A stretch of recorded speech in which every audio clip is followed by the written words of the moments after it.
Korupsi Pertamina yang merugikan negara 193 triliun menyimpan kisah tentang keberanian seorang wanita yang membongkar skandal korupsi mega project.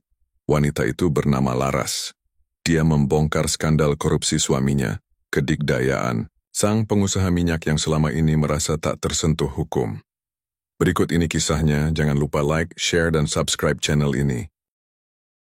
Rifa Santoso, pengusaha minyak yang namanya sering muncul di majalah bisnis ternama, menikmati kehidupannya yang penuh kemewahan.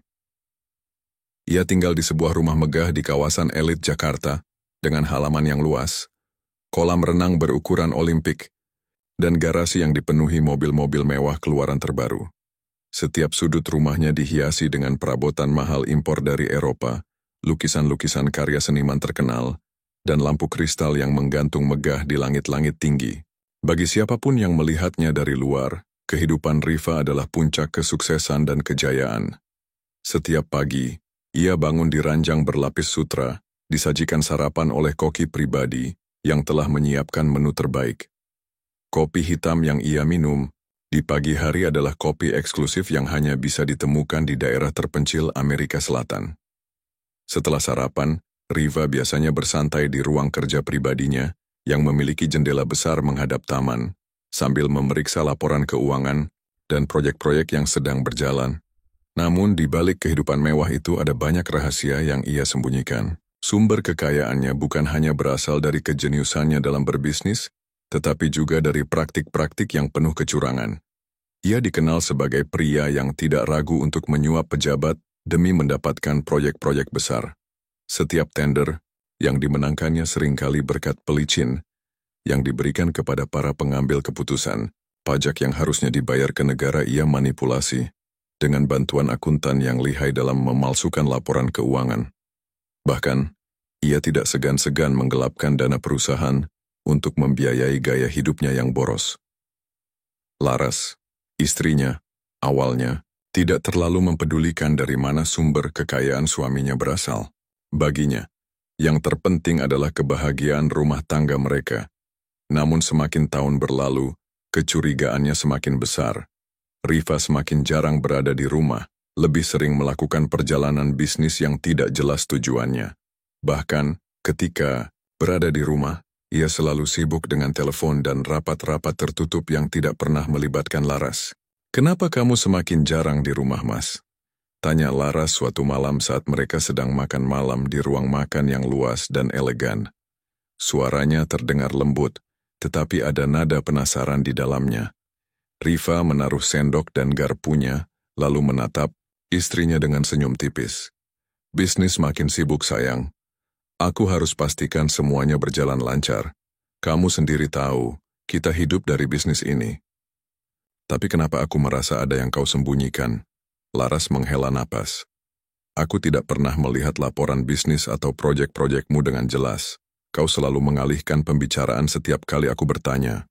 Rifa terkekeh kecil. "Sayang, kamu tidak perlu pusing dengan urusan bisnis. Tugasmu hanya menikmati hidup dan memastikan rumah ini tetap nyaman." Jawaban itu membuat Laras terdiam. Dulu ia menerima alasan seperti ini dengan mudah, tetapi kini nalurinya mengatakan ada sesuatu yang salah. Setiap bulan, Rifa selalu membeli mobil baru, jam tangan berharga miliaran, serta menghamburkan uang untuk pesta-pesta eksklusif bersama rekan bisnisnya. Jika semua ini hanya berasal dari bisnis yang bersih, mengapa ada begitu banyak hal yang terasa mencurigakan? Laras mulai memperhatikan lebih detail kebiasaan Rifa. Kadang-kadang ia mendapati suaminya berbicara dengan suara lirih di telepon, seolah takut ada yang mendengar. Tak jarang, ia juga melihat tumpukan dokumen yang buru-buru disembunyikan begitu, ia masuk ke ruang kerja Rifa. Semakin ia memperhatikan, semakin ia merasa bahwa kehidupan yang mereka jalani selama ini hanyalah ilusi belaka, kemewahan yang menipu. Laras semakin yakin ada sesuatu yang disembunyikan oleh Rifa. Kebiasaannya yang semakin sering pulang larut malam, pesan-pesan misterius di ponselnya yang selalu ia sembunyikan, dan wangi parfum asing yang terkadang tercium dari bajunya semakin memperkuat kecurigaannya. Awalnya, Laras mencoba berpikir positif. Mungkin suaminya benar-benar sibuk bekerja, mungkin semua ini hanya perasaannya saja. Tapi semakin ia mengabaikan, semakin banyak kejanggalan yang ia temukan. Suatu malam, ketika Riva tertidur setelah pulang dari sebuah acara bisnis, Laras memberanikan diri untuk memeriksa ponsel suaminya. Ia tahu bahwa Riva selalu berhati-hati dan tidak pernah meninggalkan jejak, tetapi kali ini keberuntungan berpihak padanya. Sebuah pesan muncul di layar ponsel Riva dari seseorang bernama C. Dengan tangan bergetar, Laras membuka pesan itu. Sayang, aku sudah tidak sabar bertemu denganmu besok malam. Aku merindukanmu. Jantung Laras seakan berhenti berdetak. Perasaan panas merayap ke dadanya. Ia menahan napas, mencoba membaca lebih banyak pesan sebelumnya. Dari isi percakapan mereka, jelas bahwa Riva telah menjalin hubungan gelap dengan seorang wanita bernama Celine, seorang model muda yang namanya kerap muncul di majalah fashion. Laras merasa dunianya runtuh. Selama ini, ia telah memberikan seluruh cintanya kepada Riva, mengorbankan banyak hal demi keluarga mereka, tetapi nyatanya, suaminya telah mengkhianatinya. Air mata menggenang di matanya, tetapi ia menahan diri untuk tidak menangis. Ia harus berpikir jernih. Di hari berikutnya, Laras memutuskan untuk mencari bukti lebih jauh. Ia tidak ingin mengambil keputusan hanya berdasarkan pesan singkat. Dengan bantuan seorang teman lamanya, seorang detektif swasta bernama Rico, ia mulai menyelidiki kegiatan Riva di luar rumah. Beberapa hari kemudian, Rico menghubungi Laras dengan informasi yang mengejutkan. Kecurigaanmu benar, Laras. Aku sudah mengikutinya selama beberapa hari. Riva sering bertemu dengan seorang wanita di sebuah apartemen mewah di kawasan SCBD. Aku juga punya foto-foto mereka. Laras menatap foto-foto yang dikirimkan Rico ke ponselnya. Dalam gambar-gambar itu, Riva tampak akrab dengan seorang wanita muda berambut panjang. Mereka bergandengan tangan saat memasuki sebuah restoran, tertawa bersama di balkon apartemen, dan bahkan terlihat berciuman di dalam mobil Riva. Kemarahan menggelegak di hati Laras. Selama ini ia bertahan, berharap suaminya masih setia. Namun, bukti-bukti ini terlalu jelas untuk disangkal. Ini bukan sekadar dugaan, ini adalah pengkhianatan yang nyata. Malam itu, ketika Riva pulang, Laras mencoba bersikap seperti biasa. Ia menyajikan makan malam, berbicara dengan tenang, seolah tidak ada yang terjadi. Namun di dalam hatinya, ia sudah merencanakan langkah selanjutnya. Ia ingin Riva mengakui semuanya dengan jujur. Mas, aku ingin bertanya sesuatu, ujar Laras, sambil meletakkan sendok dan garpunya. Riva mengangkat alis. Apa? Laras menatap matanya, mencari tanda-tanda kebohongan. Siapa Celine? Seketika wajah Riva berubah. Sekilas ia tampak terkejut, tetapi dengan cepat ia kembali tenang. Celine, aku tidak tahu siapa itu. Kenapa kamu tiba-tiba bertanya? Laras tersenyum tipis. Jangan berbohong, Mas, aku tahu segalanya. Aku punya bukti. Pesan-pesan kalian, foto-foto kalian di apartemen, di restoran, di mobil, semua sudah ada di tanganku. Riva terdiam. Untuk pertama kalinya ia kehabisan kata-kata. Ia tidak menyangka Laras akan bertindak sejauh ini. Biasanya istrinya hanya diam dan menerima setiap alasannya tanpa banyak bertanya. Namun kali ini Laras tampak berbeda. Ada ketegasan di matanya, sesuatu yang membuat Riva sedikit waspada. Jadi, mau sampai kapan kamu membohongiku? Lanjut Laras, suaranya tetap tenang tetapi tajam seperti pisau. Riva menarik napas panjang. Laras, ini tidak seperti yang kamu pikirkan. Celine hanya teman. Laras tertawa sinis. Teman? Teman seperti apa yang kau cium di mobil? Teman seperti apa yang kau temani menginap di apartemen? Jangan rendahkan akalku, Mas. Riva menundukkan kepalanya, menyadari bahwa semua kebohongannya telah terbongkar. Namun alih-alih merasa bersalah, ada kilatan kemarahan di matanya. Apa yang kamu inginkan, Laras? Kenapa kamu mengorek semua ini? Bukankah selama ini kita hidup nyaman? Kenapa kamu harus mencari masalah? Laras menggelengkan kepala. Aku tidak mencari masalah, Riva. Kaulah yang menciptakannya. Aku hanya ingin tahu satu hal. Apa aku ini masih istrimu, atau hanya sekadar pajangan di rumah megah ini? Riva tidak menjawab. Keheningan itu lebih menyakitkan daripada kata-kata. Laras tahu hatinya telah hancur, dan tidak ada yang bisa memperbaikinya lagi. Namun, ia tidak akan diam saja. Ia akan memastikan bahwa Riva merasakan akibat dari pengkhianatannya. Dan ini baru permulaan. Sejak malam konfrontasi dengan Riva, Laras merasa dunianya tidak lagi sama. Ia masih tinggal di rumah mewah mereka, tetapi kini dinding-dindingnya terasa dingin dan sunyi. Setiap sudut rumah mengingatkannya pada kebohongan dan pengkhianatan yang telah ia alami. Riva, seolah tak merasa bersalah, tetap menjalani kehidupannya seperti biasa. Ia masih keluar rumah dengan jas mahalnya, masih menghadiri pertemuan-pertemuan bisnis, masih berpura-pura menjadi suami yang baik di depan orang-orang. Namun, Laras tidak tinggal diam. Ia ingin bukti lebih kuat, ingin menyaksikan sendiri kebusukan Riva dengan matanya sendiri. Dengan hati yang berat, ia meminta bantuan Rico, detektif swasta yang sebelumnya sudah membantunya. Rico dengan sigap mulai mengikuti pergerakan Riva, mencatat semua aktivitasnya, dan dalam beberapa hari saja, ia sudah memiliki cukup informasi untuk Laras. Riva sering bertemu dengan Celine di sebuah restoran mewah di pusat kota, lapor Rico. Mereka terlihat sangat mesra, seolah-olah tidak ada yang perlu disembunyikan. Besok malam, mereka sudah merencanakan makan malam romantis di restoran yang sama. Laras mendengarkan dengan hati yang berkecamuk. Ia sudah memiliki bukti foto dan pesan-pesan, tetapi ia ingin melihatnya langsung. Ingin memastikan bahwa semua ini bukan hanya sekadar ilusi buruk dalam pikirannya. Dengan tekad yang bulat, ia memutuskan untuk pergi ke restoran itu sendiri. Malam yang ditunggu pun tiba. Laras mengenakan gaun hitam elegan, wajahnya dirias dengan sempurna, tetapi di balik penampilannya yang menawan, hatinya penuh dengan amarah dan luka. Ia berjalan memasuki restoran yang penuh dengan cahaya temaram. Musik jazz lembut mengalun di latar belakang. Matanya dengan cepat menyapu ruangan, mencari sosok suaminya, dan di sanalah mereka. Di sudut ruangan yang sedikit tersembunyi, Riva duduk, berhadapan dengan seorang wanita muda berambut panjang. Celine. Wanita itu mengenakan gaun merah yang mencolok. Tangannya dengan santai bertumpu di atas meja. Jemarinya menyentuh tangan Riva dengan penuh kelembutan. Mereka tertawa bersama, seolah dunia di sekitar mereka tidak ada. Mata Riva memancarkan sesuatu yang telah lama tidak ia tunjukkan kepada Laras. Ketertarikan dan perhatian yang tulus. Darah Laras berdesir, amarahnya membuncah. Tetapi ia tetap melangkah dengan anggun menuju meja mereka. Suara langkah kakinya, yang tegas menarik perhatian beberapa pengunjung restoran, tetapi Riva masih belum menyadari kehadirannya. Baru ketika Laras berdiri tepat di hadapan mereka, Riva mendongak. Wajahnya langsung berubah. Laras, apa yang kamu lakukan di sini? Suara Riva terdengar kaget, namun tetap mencoba terlihat tenang. Celine, yang awalnya tersenyum, kini tampak bingung. Ia menatap Riva lalu Laras menyadari situasi yang mulai tidak terkendali. Laras menatap suaminya dengan penuh kekecewaan.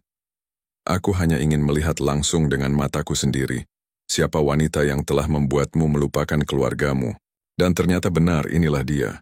Matanya beralih ke Celine, menatapnya dari atas ke bawah.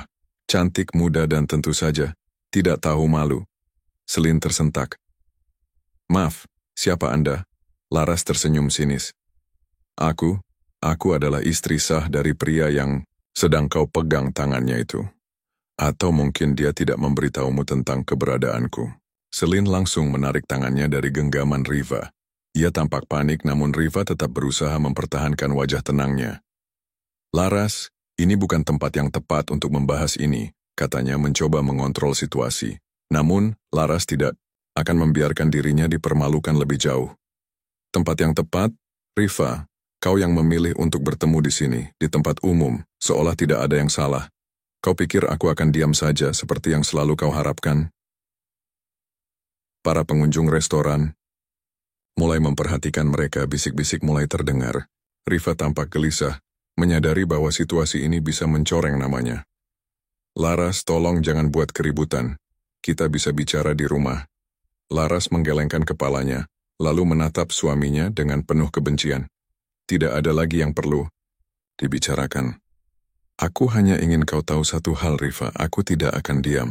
Aku tidak akan membiarkanmu terus mengkhianatiku dan menganggapku tidak berharga. Kau pikir aku hanya akan menangis dan menerima semuanya? Tidak. Kau akan menyesal telah meremehkanku. Setelah mengatakan itu, Laras berbalik dan melangkah keluar dari restoran. Hatinya masih sakit, tetapi ia merasa lebih kuat dari sebelumnya. Ini bukan akhir. Ini adalah awal dari pembalasan yang akan ia rencanakan dengan matang. Riva telah memilih jalannya, dan kini giliran Laras untuk memilih jalannya sendiri. Malam setelah konfrontasinya dengan Riva, Laras merasa hatinya berkecamuk. Ia duduk di kamar sendirian, memandangi langit malam melalui jendela besar rumah mereka. Pengkhianatan Riva begitu menusuk hatinya, tetapi ia tahu bahwa hanya rasa sakit tidak akan cukup untuk melawan. Ia butuh sesuatu yang lebih dari sekadar emosi. Ia butuh bukti. Pagi berikutnya, Laras menghubungi Anita, sahabatnya yang bekerja sebagai akuntan di sebuah firma besar. Anita adalah orang yang teliti dan memiliki pemahaman yang mendalam tentang keuangan perusahaan.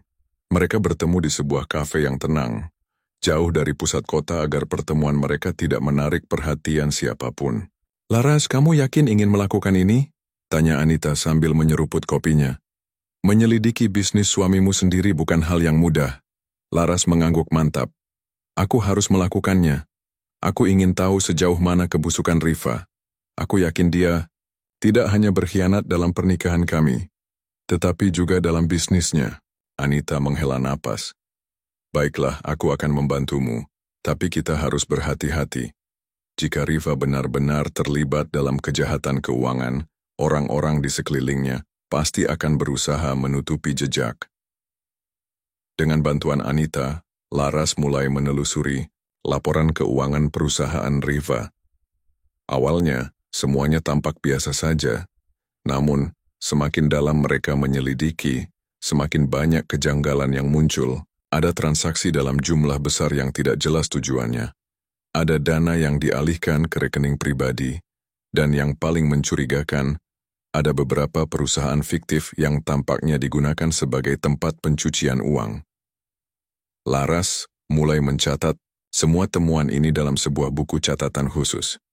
Setiap dokumen yang mereka temukan, setiap bukti yang mengarah pada korupsi Riva, ia simpan dengan hati-hati dalam sebuah folder digital yang ia beri nama Keadilan. Namun, menyelidiki Riva bukanlah tugas yang mudah. Setiap langkahnya harus dilakukan dengan sangat hati-hati agar tidak menimbulkan kecurigaan. Laras pun berpura-pura menjalani kehidupan seperti biasa, tetap bersikap tenang di rumah. Meskipun di dalam hatinya, ia ingin sekali melemparkan semua barang yang ada di ruangan itu. Suatu hari, Laras mendapatkan keberanian untuk masuk ke ruang kerja Riva saat suaminya sedang keluar kota untuk urusan bisnis. Dengan jantung berdegup kencang, ia menyalakan komputer Riva dan mulai mencari file-file yang mungkin berisi informasi penting. Setelah beberapa menit mencari, matanya tertuju pada sebuah folder yang diberi nama Private. Dengan tangan gemetar, ia mengklik folder itu dan menemukan dokumen-dokumen transaksi yang jumlahnya mencengangkan. Ada bukti transfer ke berbagai rekening luar negeri, tanda terima pembayaran dari orang-orang berpengaruh, serta laporan yang menunjukkan bagaimana Riva menyuap pejabat untuk memenangkan proyek-proyek besar. Laras buru-buru menyalin semua dokumen itu ke dalam flash drive. Ia tahu bahwa semakin lama ia berada di ruangan itu, semakin besar risiko ketahuan. Begitu semua file berhasil ia salin, ia segera keluar dan menutup pintu ruang kerja Riva dengan hati-hati.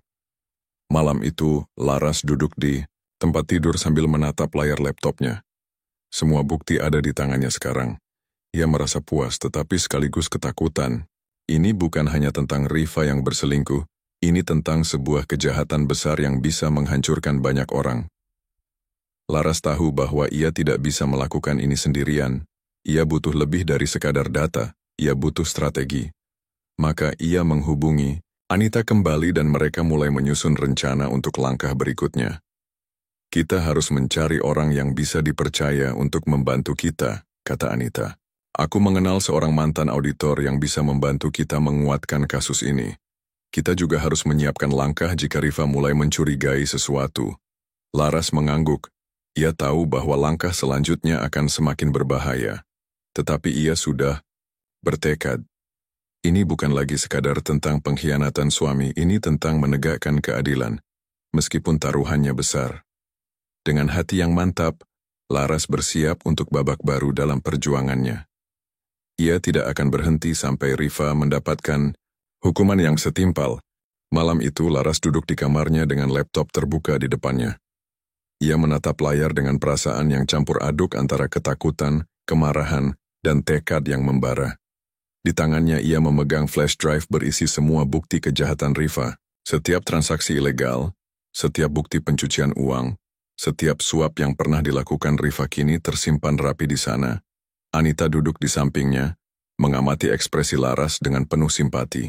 Laras, kau sudah yakin ingin melaporkan ini? Ini bukan hal kecil. Setelah ini hidupmu tidak akan sama lagi. Laras menarik napas panjang. Aku tahu, tapi aku tidak bisa membiarkan dia lolos begitu saja. Bukan hanya karena dia menghancurkan pernikahan kami, tapi karena dia telah menghancurkan hidup begitu banyak orang dengan kerakusannya. Ini saatnya dia menerima ganjarannya.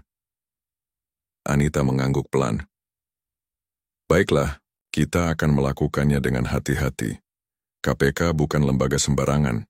Mereka membutuhkan bukti yang sangat kuat agar kasus ini bisa diproses.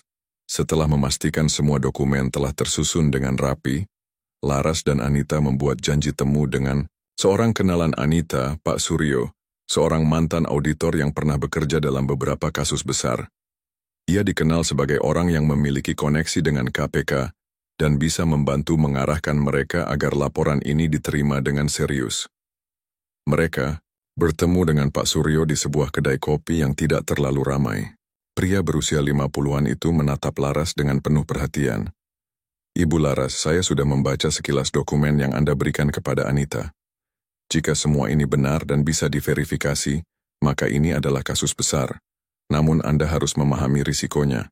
Jika Riva mengetahui Anda melaporkannya, ia mungkin akan melakukan apa saja untuk menghentikan Anda. Laras menggenggam cangkir kopinya erat-erat. Saya sudah siap dengan risikonya, Pak. Yang penting, keadilan harus ditegakkan. Pak Suryo mengangguk pelan. Baik, saya akan menghubungi beberapa rekan saya di KPK. Tapi Anda harus berhati-hati, jangan buat Riva curiga, dan pastikan tidak ada yang mengetahui langkah Anda sebelum laporan ini diterima. Dalam beberapa hari berikutnya, Laras dan Anita bekerja dengan penuh kehati-hatian. Mereka memeriksa kembali semua bukti, menyusun laporan secara sistematis dan memastikan tidak ada celah yang bisa dimanfaatkan Riva untuk lolos. Setiap lembar dokumen, setiap rekaman transaksi, hingga pesan-pesan rahasia Riva dengan para pejabat korup dikompilasi dalam sebuah laporan setebal, lebih dari 100 halaman. Akhirnya, hari yang dinanti pun tiba. Laras dan Anita berangkat ke gedung KPK dengan hati yang berdebar. Begitu memasuki gedung, mereka melewati beberapa pemeriksaan keamanan sebelum akhirnya diterima oleh seorang penyidik senior bernama Bapak Ridwan. Pak Ridwan membaca sekilas laporan yang diberikan Laras, lalu mengernyit. Ini bukti yang sangat serius. Jika semua ini bisa diverifikasi, maka Riva Santoso bisa menghadapi hukuman yang sangat berat. Kami akan segera membentuk tim untuk menyelidiki lebih lanjut. Laras menatap Pak Ridwan dengan penuh harapan. Saya siap bekerja sama, Pak. Saya ingin melihat keadilan ditegakkan. Pak Ridwan tersenyum tipis. Kami menghargai keberanian Anda, Ibu Laras. Tidak banyak orang yang berani melawan korupsi, terutama jika pelakunya adalah orang dekat. Kami akan menangani ini dengan serius. Namun, saya sarankan Anda untuk lebih berhati-hati. Jika Riva tahu bahwa Anda telah melaporkannya, dia mungkin tidak akan tinggal diam setelah menyerahkan semua bukti dan memberikan kesaksian awal. Laras dan Anita meninggalkan gedung KPK dengan perasaan lega, tetapi juga sedikit was-was. Ini adalah awal dari pertempuran panjang. Kini, bola berada di tangan KPK, dan mereka hanya bisa menunggu langkah berikutnya. Namun Laras tahu satu hal, Riva tidak akan lolos begitu saja. Ia telah memulai sesuatu yang tidak bisa dihentikan. Tidak ada jalan kembali. Beberapa minggu setelah Laras menyerahkan laporan ke KPK, berita tentang penyelidikan terhadap perusahaan Riva mulai beredar secara diam-diam di kalangan pejabat dan pengusaha. Awalnya Riva tidak terlalu menganggap serius rumor itu. Baginya, ia sudah terlalu lama bermain di dunia gelap bisnis, dan selalu berhasil lolos dari berbagai ancaman hukum. Namun, sesuatu terasa berbeda kali ini. Para kolega bisnisnya yang dulu selalu mendukungnya mulai menjaga jarak. Pejabat yang pernah ia suap mendadak sulit dihubungi. Beberapa mitra kerja bahkan membatalkan proyek-proyek yang sedang berjalan. Seolah-olah, semua orang sudah mencium bahaya yang mengintai Riva dan memilih untuk menghindar sebelum semuanya terlambat. Riva mulai merasa gelisah. Ia mencoba menghubungi beberapa petinggi yang dulu dekat dengannya, tetapi tak satu pun dari mereka berani berbicara terlalu lama. Percakapan mereka selalu singkat, penuh dengan alasan, dan berakhir dengan nada ketidakpastian. Suatu pagi, sebuah berita besar meledak di berbagai media nasional. KPK secara resmi mengumumkan bahwa mereka sedang melakukan penyelidikan terhadap sebuah perusahaan minyak besar yang terlibat dalam praktik korupsi, pencucian uang, dan penggelapan pajak. Meski nama Riva belum disebutkan secara langsung, ia tahu bahwa hanya masalah waktu sebelum semua mata tertuju padanya. Di rumahnya yang mewah, Riva melempar koran yang baru saja dibacanya ke lantai. "Brengsek, siapa yang membocorkan ini?" teriaknya membuat beberapa pelayan rumah ketakutan dan buru-buru menjauh. Ia segera menghubungi pengacaranya. "Aku harus tahu dari mana KPK mendapatkan informasi ini. Segera cari tahu siapa pengkhianatnya." Perintahnya dengan nada marah, namun jawabannya datang lebih cepat dari yang ia kira. Beberapa hari kemudian, ia menerima pesan dari salah satu anak buahnya yang terpercaya. Pesan itu singkat, tetapi cukup untuk membuatnya terdiam lama. "Istrimu." Dia yang melaporkan semuanya ke KPK. Riva membeku. Jantungnya berdetak lebih cepat.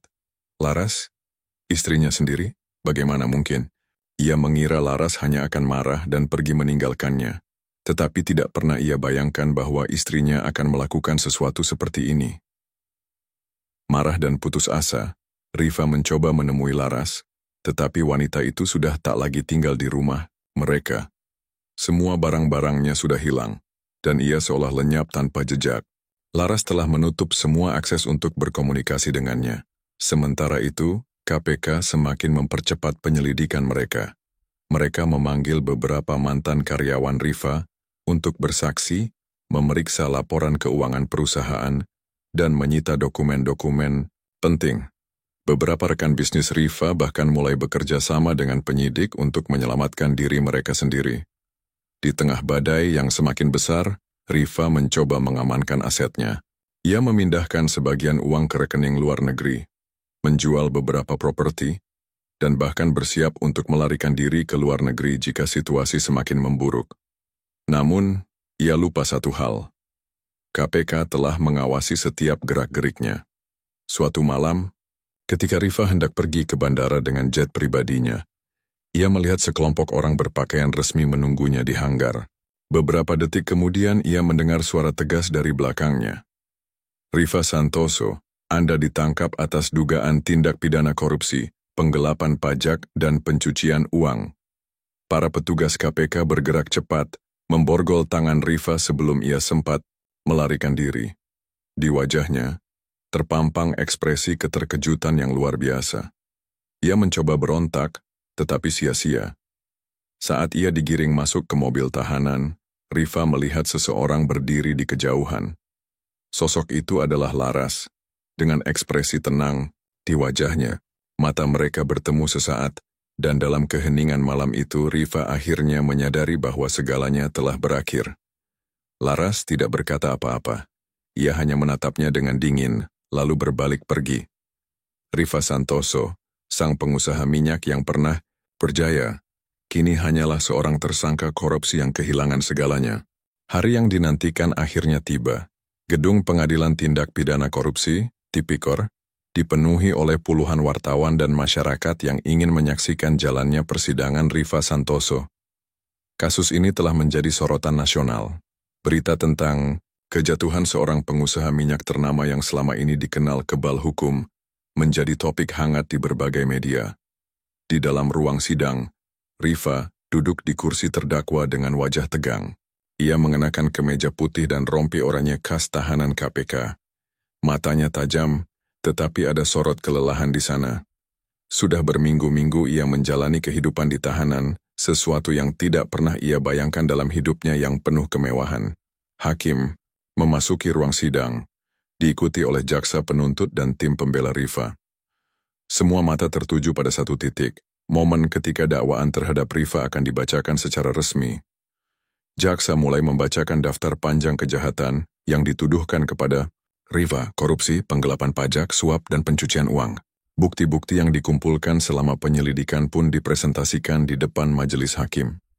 Berdasarkan hasil penyelidikan, terdakwa Rifa Santoso terbukti menggelapkan dana perusahaan sebesar lebih dari 2 triliun rupiah, melakukan suap kepada pejabat pemerintah untuk mendapatkan proyek-proyek strategis, serta menyembunyikan asetnya di luar negeri melalui jaringan pencucian uang, ujar jaksa dengan suara tegas.